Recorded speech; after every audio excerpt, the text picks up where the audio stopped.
As the days turned into weeks and then months, Alexander's initial shock and despair began to evolve into a different kind of emptiness.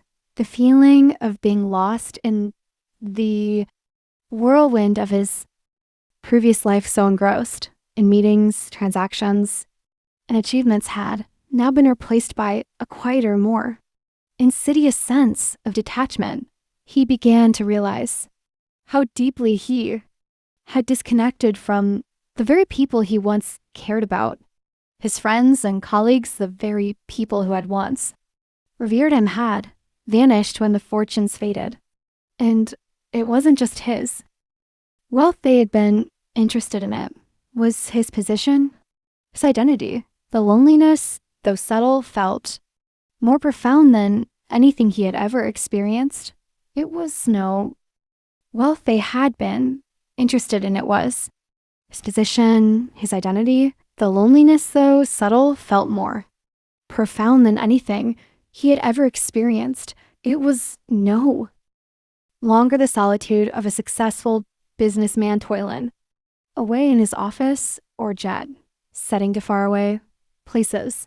This was a solitude that felt deep in his soul. The echoes of his past life reverberated in his mind as if trying to draw him back into the world he had abandoned, but it no longer held any allure. One cold and dreary afternoon, as Alexander wandered through the streets of central London, his feet led him down a narrow alley he had never noticed before. His eyes scanned the buildings. As his mind clouded with frustration, it was the same feeling he had been grappling with for months, the absence of purpose, the quiet ache of wondering if his life had meant anything at all. Then he saw the small bookstore. It was tucked between two stark, modern office buildings, as if the city itself had forgotten it existed.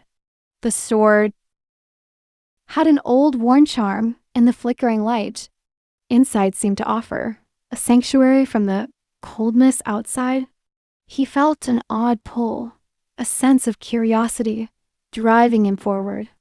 The door creaked open. As he stepped inside, the bell above the entrance chiming softly.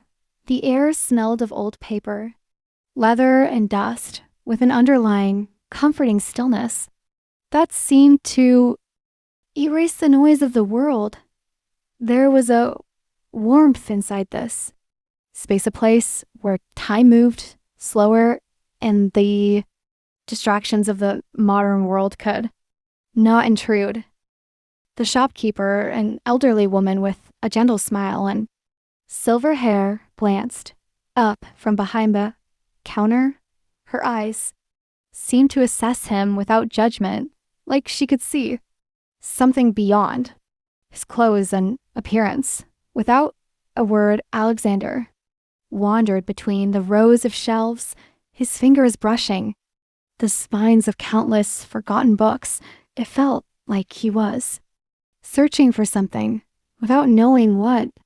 It was Dot, and then he saw it, a weathered, leather-bound book tucked in a corner of the shelf. Its cover, though cracked, seemed to exude a certain serenity that immediately captured his attention. The title, "The True Measure of a Man," was subtly embossed on the cover in gold lettering. The moment he picked it up, it felt like he was holding something meaningful. It was as if the book had been waiting for him to find it. The pages inside were filled with reflections on purpose, character, and the true meaning of a fulfilled life. Alexander opened the first page and began reading. The words spoke to him in ways he never expected. The first few sentences spoke about a man's journey not being defined by what he accumulates, but by the impact he leaves on the world and the people around him. He read on, absorbing the deeper meaning in each line, reflecting on how much his previous life had been driven by the need to conquer to rise above. To make a name for himself, one particular quote stuck with him, haunting him in the days that followed. Success is not in what you gain, but in what you give. In that moment, something inside Alexander stirred. He closed the book, slowly, not wanting to put it down. He felt an odd sense of clarity, a quiet realization that he had been chasing the wrong things his entire life. All the ambition, the wealth, and the success had been empty without a true sense of purpose. The weeks that followed were transformative.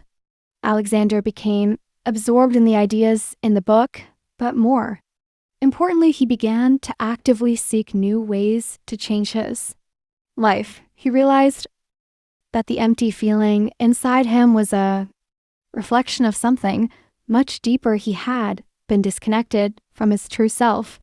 His focus had always been on external validation, accumulating possessions and climbing the ladder of success, but none of it had ever filled him with a true sense of satisfaction. He made the decision to begin volunteering at local shelters, food banks, and organizations that helped people who were struggling. He didn't do it to be seen or recognized, but because he genuinely wanted to understand what real fulfillment meant. At first, it felt strange.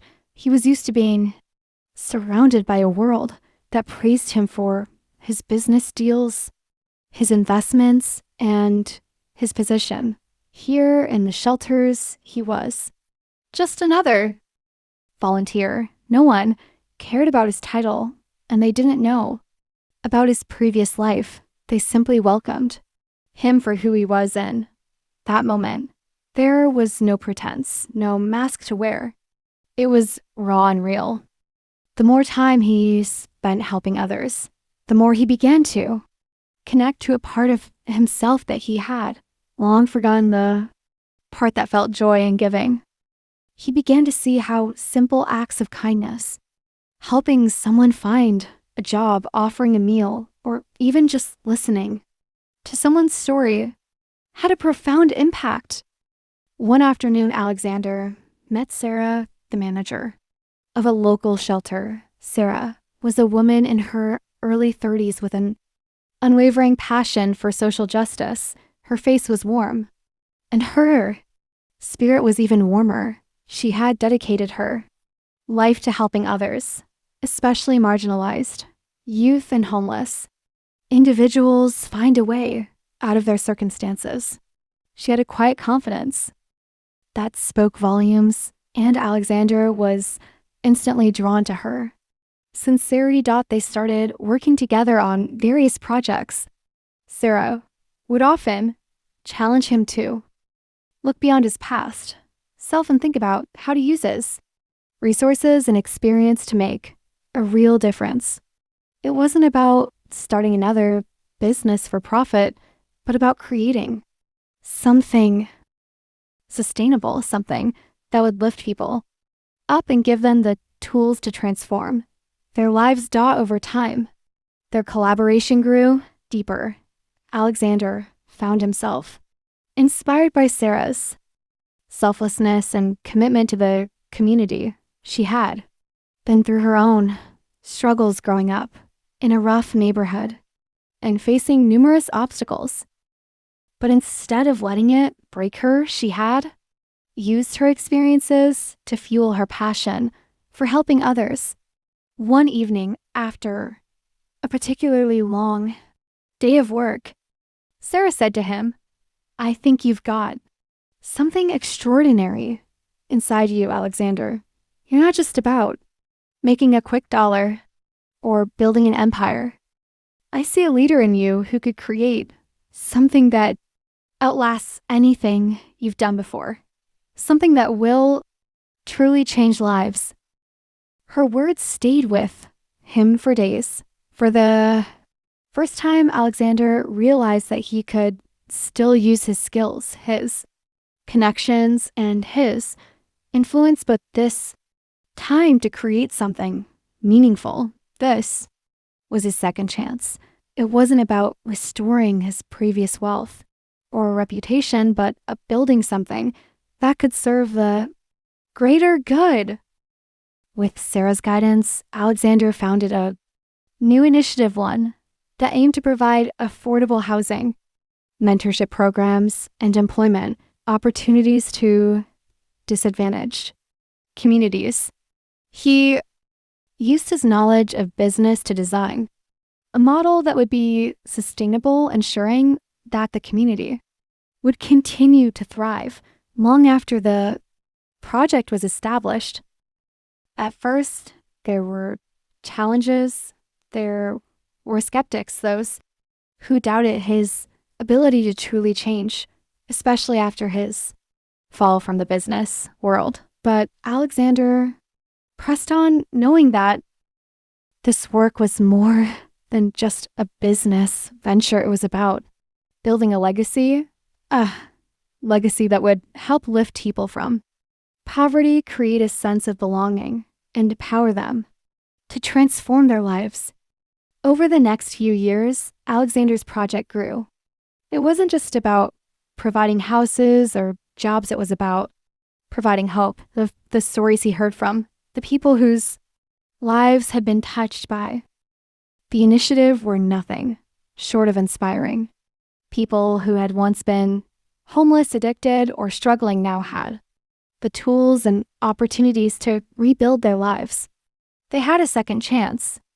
One of the most touching moments came when a young man named David, who had once been homeless, came up to Alexander at a community event. "You gave me a chance when no one else would," David said, with tears in his eyes. "You helped me find a job, get back on my feet, and now I'm working to help others, just like I was helped." In that moment, Alexander realized that this was the true measure of success, not in his bank account, not in the cars he drove, but in the lives he had touched and the legacy he had created. He had lost everything, but in that loss, he had found the purpose he had been searching for all along. Years later, Alexander continued his work, helping hundreds of people. In the process, his story became one of redemption, a man who lost everything and found something far more valuable, his true purpose. He had finally discovered that success isn't about accumulating wealth. It's about leaving a legacy of compassion, empowerment, and transformation. And that was the greatest gift he could have ever received.